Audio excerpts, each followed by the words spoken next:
अतुल चौहान है और मैं आपको 12th क्लास के इकोनॉमिक्स का सिलेबस पढ़ा रहा हूं। आज हमारी वीडियो नंबर 1.4 है। 1.3 में हमने क्लासिफिकेशन ऑफ गुड्स के बारे में पढ़ा था। आज की क्लास में जो हम कंटेंट डिस्कस करने वाले हैं वो है स्टॉक और फ्लोज क्या होते हैं, और दूसरा इंजेक्शन एंड लीकेजेस, इंजेक्शन और लीकेजेस क्या होते हैं। आज का हम कंटेंट स्टार्ट करते हैं। तो पहला कंटेंट आता है हमारा इसमें स्टॉक। स्टॉक क्या होता है? देखो, हम नॉर्मल अगर बोले तो आपने सभी ने सुना होगा, हमारा जो बिजनेस है उस बिजनेस में हमारे पास जो हमारा माल है जो सेल के लिए अवेलेबल होता है उसको हम स्टॉक का नाम देते हैं। बट स्टॉक सिर्फ उसी चीज को नहीं कहते जो हमारे बिजनेस में या गोडाउन में रखा हुआ है। स्टॉक इससे अलग भी और भी किसी चीज से है। भाई मेरे पास मान लो मैं फ्रिज का प्रोडक्शन करता हूं, कूलर का प्रोडक्शन करता हूं, एसी का प्रोडक्शन करता हूं। इनकी जब मैन्युफैक्चरिंग होती है तो इनका गोडाउन में स्टॉक रखा जाता है, तो ठीक है वो स्टॉक है। बट स्टॉक इससे अलग क्या हो सकता है? क्यों इसको स्टॉक कहा गया? इसी के रीजंस तुम पढ़ोगे स्टॉक के अंदर। चलो स्टॉक हम स्टार्ट करते हैं। स्टॉक का मतलब नॉर्मल लैंग्वेज में ध्यान रखो, कोई भी ऐसा वेरिएबल मतलब जो बढ़ सकता है घट सकता है, कोई भी ऐसा वेरिएबल जिसको हम किसी पॉइंट ऑफ टाइम पर मेजर कर सकते हैं उसको हम स्टॉक का नाम देते हैं। भाई एग्जांपल के लिए मैं कहता हूं मेरे बैंक के अंदर जो भी बैलेंस है मैं किसी भी पॉइंट ऑफ टाइम पर इसको पता कर सकता हूं। बट बैंक वाले कहते हैं कि यार एक बात बताओ, हम तुम्हें इंटरेस्ट देंगे तो इंटरेस्ट क्या हम एक पॉइंट ऑफ टाइम पर दे सकते हैं? नहीं। इंटरेस्ट अगर तुमने सुना होगा तो हमेशा इंटरेस्ट क्या लिखा होता है? Per annum. इसका मतलब इंटरेस्ट एक साल के बेसिस पर दिया जाता है। तो इंटरेस्ट जो मिल रहा है वो एक्चुअल में क्या बन गया? एक स्टॉक नहीं है। उसको हमने टाइम ड्यूरेशन, टाइम पीरियड पर नहीं, टाइम पॉइंट ऑफ टाइम पर नहीं निकाला, उसको हमने एक टाइम ड्यूरेशन में निकाला। स्टॉक एक पॉइंट ऑफ टाइम पर निकाला जा सकता है, बट अगर मैं कोई भी चीज को पॉइंट ऑफ टाइम की जगह पॉइंट ऑफ टाइम ड्यूरेशन में निकालता हूं तो वो स्टॉक की जगह क्या बन जाता है? फ्लो। स्टॉक कंसेप्ट के अंदर मैंने एक एग्जांपल दिया मेरे बैंक की डिपॉजिट्स, बट फ्लो का एग्जांपल क्या बन गया? उस डिपॉजिट्स पर मिलने वाला इंटरेस्ट। सेम इसी तरीके से मान लो दिल्ली और पंजाब है। दिल्ली और पंजाब की डिस्टेंस मान लो 600 किलोमीटर है। अब वो 600 किलोमीटर हमें पता है तो हम किसी भी पॉइंट ऑफ टाइम पर पता कर सकते हैं। बट इस डिस्टेंस के ऊपर जब एक गाड़ी चलती है, दिल्ली से गाड़ी चलनी स्टार्ट हुई, उसकी स्पीड की जब हम बात करते हैं तो वो जो स्पीड है वो हमेशा इस तरीके से आती है, जैसे मान लो गाड़ी चल रही है 100 kilometre per hour, 100 kilometre per hour. तो पर आवर का मतलब वहां पर एक हमने टाइम ड्यूरेशन लिया, और टाइम ड्यूरेशन लिया तो वो स्टॉक नहीं है, फिर वो फ्लो कंसेप्ट बन गया। Distance between Delhi and Punjab एक स्टॉक कंसेप्ट है, जबकि speed of car running between Delhi and Punjab ये हमारे लिए क्या बन गया? एक फ्लो कंसेप्ट।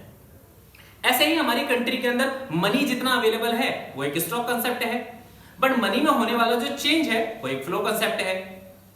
छत पे एक टंकी रखी हुई है, उस टंकी में हमने पानी भर दिया, पानी भर गया, टंकी जितने के अंदर जितना भी पानी स्टोर होगा, water stored in overhead tank, जितना भी उसके अंदर वाटर स्टोर करा गया है वो एक स्टॉक कंसेप्ट है।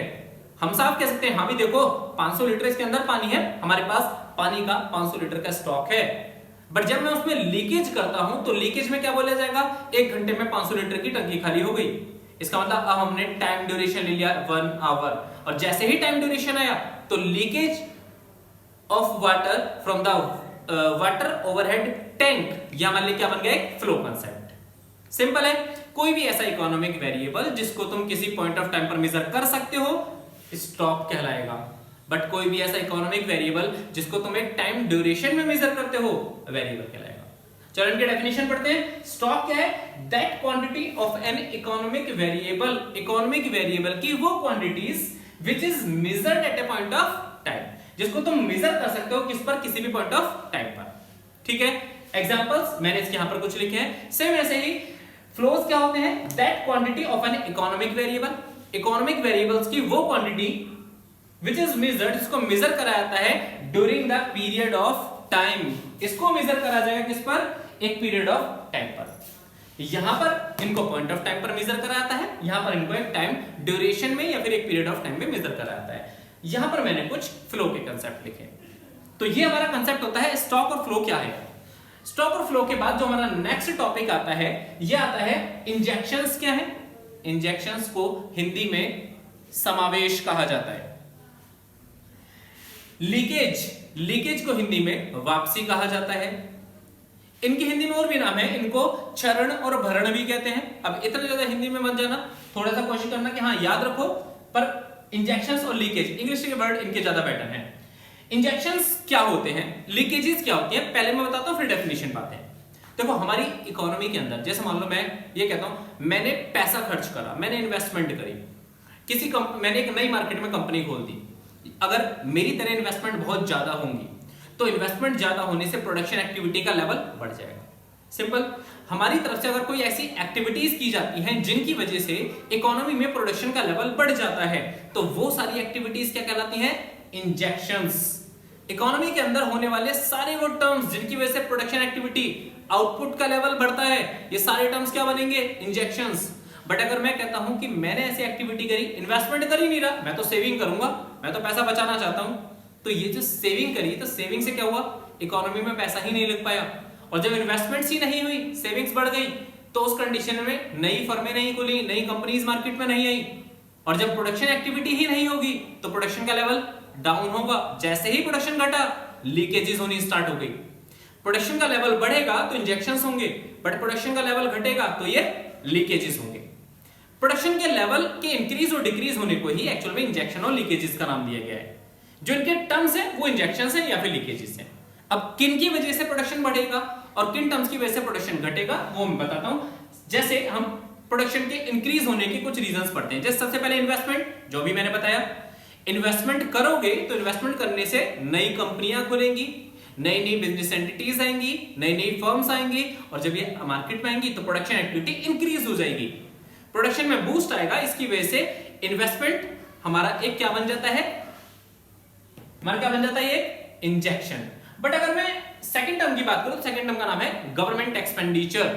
गवर्नमेंट की तरफ से अगर खर्चे किए जाएंगे तो गवर्नमेंट नई नई चीजें मार्केट में एस्टेब्लिश करेगी, गवर्नमेंट की तरफ से सोसाइटी को हेल्प मिलनी स्टार्ट हो जाएगी, प्रोडक्शन एक्टिविटीज में भी हेल्प मिलेंगी। और अगर प्रोडक्शन एक्टिविटी में हेल्प मिली तो प्रोडक्शन का लेवल इंक्रीज बन गया, फिर से ये इंजेक्शन। जब प्रोडक्शन का लेवल बढ़ेगा तो वो सारे टर्म्स इंजेक्शन बनते रहेंगे। तीसरा, एक्सपोर्ट। तुम दूसरे देशों को माल ज्यादा से ज्यादा बेचते हो। इंडिया से माल जाता है कहां पर, यूएसए पर। मैं एग्जांपल के लिए बोल रहा हूं, यूएसए नहीं, और भी इंडिया का सबसे ज्यादा ट्रेड जो है वो यूएई के साथ है। बट अगर मैं एक एग्जांपल दे रहा हूं कि मान लो इंडिया यूएस के साथ ट्रेड कर रहा है और यूएस को ज्यादा से ज्यादा माल बेचता है, तो जिस प्रोडक्ट को वो यूएस को ज्यादा से ज्यादा बेच रहा है उसे अपनी कंट्री में बनाना भी तो पड़ेगा। तुम एक्सपोर्ट अगर बढ़ाओगे तो तुम्हारा प्रोडक्शन भी बढ़ेगा, और अगर प्रोडक्शन बढ़ गया तो बन गया ना इंजेक्शन। तो ये भी क्या है, इंजेक्शन। इन्वेस्टमेंट को आई के नाम से जाना जाता है, गवर्नमेंट एक्सपेंडिचर को जी के नाम से लिखते हैं, और एक्सपोर्ट को हम एक्स लिखते हैं। तो हम ये कह सकते हैं कि जो हमारे इंजेक्शंस हैं ये आई प्लस जी प्लस एक्स से मिलकर बनते हैं।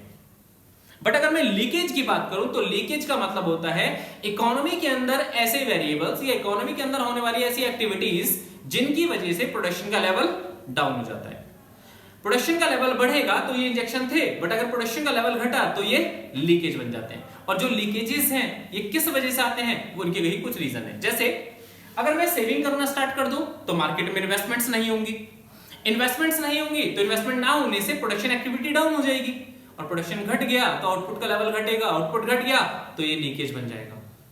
सेकंड आता है तुम्हारा इसमें टैक्सेस। गवर्नमेंट की तरफ से टैक्स लगा दिए जाएं। जब टैक्स बहुत ज्यादा लगते हैं ना तो इनकम्स घट जाती है, क्योंकि तुम्हें अपनी इनकम का एक बड़ा पोर्शन टैक्सेस में देना पड़ जाता है। इनकम घटेगी तो तुम इन्वेस्टमेंट्स नहीं कर पाओगे, मार्केट में तुम्हारी सेविंग्स नहीं बचेंगी, और जब सेविंग्स ही नहीं बची तो मार्केट में पैसा ही नहीं लग पाया, प्रोडक्शन का लेवल फिर से डाउन होगा, बन जाएगा ये लीकेज। थर्ड, तुम दूसरे देशों से माल ज्यादा से ज्यादा खरीदते हो। अब पहले तुम यूएस को माल बेच रहे थे, अब तुम यूएस से खरीदना स्टार्ट कर देते हो। अगर तुम यूएस से ज्यादा माल खरीदोगे तो इसका मतलब तुम अपने देश में नहीं बना रहे, तुम दूसरे को बनाने का अपॉर्चुनिटी दे रहे हो। तुम्हारे देश के अंदर प्रोडक्शन नहीं हो रहा, मतलब तुम्हारे देश में प्रोडक्शन का लेवल घट गया, और अगर प्रोडक्शन घटा है तो ये भी क्या बन गया, लीकेज। तो लीकेज के अंदर सेविंग, टैक्सेस और इंपोर्ट्स आ जाते हैं। सेविंग को हम एस से रिप्रेजेंट करते हैं, टैक्सेस को हम टी से रिप्रेजेंट करते हैं, और जो हमारे इंपोर्ट्स हैं इसको हम एम से रिप्रेजेंट करते हैं। तो हम ये कह सकते हैं कि leakages S plus T plus M से मिलकर बनते हैं। आज की क्लास में जो हमने टॉपिक्स पढ़े उसमें पहला टॉपिक था स्टॉक, सेकंड था उसमें फ्लो। पेपर में कई बार स्टॉक और फ्लोज के एग्जांपल्स पूछे जाते हैं, तो स्टॉक और फ्लो इसमें अपना परफेक्ट कर लेना। दूसरा टॉपिक हमने पढ़ा कि इंजेक्शन और लीकेजेस क्या होते हैं। ठीक, आज की क्लास में इतना ही। नेक्स्ट क्लास में हम अपना नेक्स्ट टॉपिक स्टार्ट करेंगे जो होगा कुछ इन्वेस्टमेंट, डेप्रिसिएशन और कुछ इस चैप्टर के मिसलेनियस टर्म्स के बारे में। और जब वो टॉपिक हमारा कंप्लीट हो जाएगा नेक्स्ट क्लास में, तो हम अपना इस चैप्टर को कंप्लीटली वाइंड अप करेंगे। आज की क्लास यहीं स्टॉप करते हैं, मिलते हैं नेक्स्ट क्लास में। अगर आपको ये वीडियो अच्छी लगी हो तो हमारी वीडियोस को लाइक कीजिए, हमारे चैनल को सब्सक्राइब कीजिए और कोशिश कीजिए हमारी वीडियोस को आप ज्यादा से ज्यादा लोगों को शेयर कर पाए। That's all for today.